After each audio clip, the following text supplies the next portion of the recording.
దేవునికి మహిమ కలుగునుగాక. దేవుడు సృష్టించినటువంటి ఈ లోకంలో అందమైనటువంటి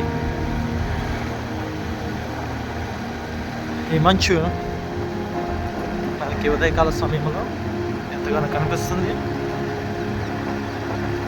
ఇది మనకి కంటికి కనిపిస్తుంది, కానీ ఎండ వచ్చే టయానికి ఈ మంచు అంతా కూడా మళ్ళీ కంటికి కనపడకుండా మాయమైపోతుంది. అలాగే ఇది ఎంతో అందంగా చక్కగా కనిపిస్తుంది మనకి, ఎంతో ఎక్కువగా. కానీ కొంతసేపు అయ్యేటప్పటికి ఇది మొత్తం వెలుతురుగా మారిపోయి, ఎండ తగిలేటప్పటికి ఇదంతా ఆవిరిగా మారిపోయి వాటర్గా కింద పడిపోయి.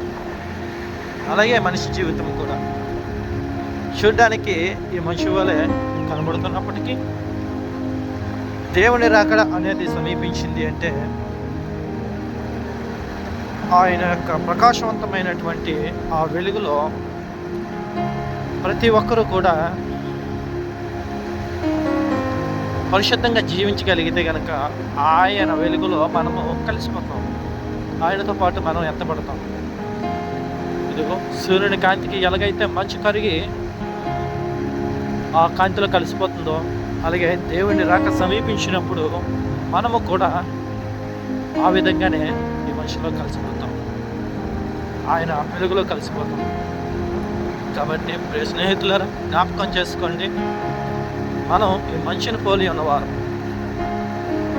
ఈ నిమిషం ఇది గంభీరంగా కనిపించవచ్చేమో, కానీ సూర్యుని కాంతి వచ్చింది అంటే ఆ కాంతిలో ఇది కలిసిపోయినట్లుగా మనము కూడా దేవుని రాజ్యం సమీపించింది అంటే ఆయన రాజ్యంలో మనము కలవలసిన వారిగా ఉన్నాం. కాబట్టి ఈ మంచిని చూసి మనం నేర్చుకోవాల్సింది ఏంటి అంటే కనుక ఎట్టి విధమైనటువంటి విధి విధానాలు ఈ లోకంలో ఉన్నాయని మనము తెలుసుకోవాలి.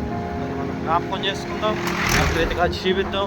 ఈ మనిషి ఎలాగైతే వెళ్తుందో సూర్యుని కాంతిలో కలిసిపోతుందో, మన బ్రతుకు కూడా దేవుని యొక్క కాంతిలో ఆయన రాజ్యంలో కలవాలని చెప్పేసి నేను కోరుకుంటూ ఈ మాటలు ముగిస్తున్నాను.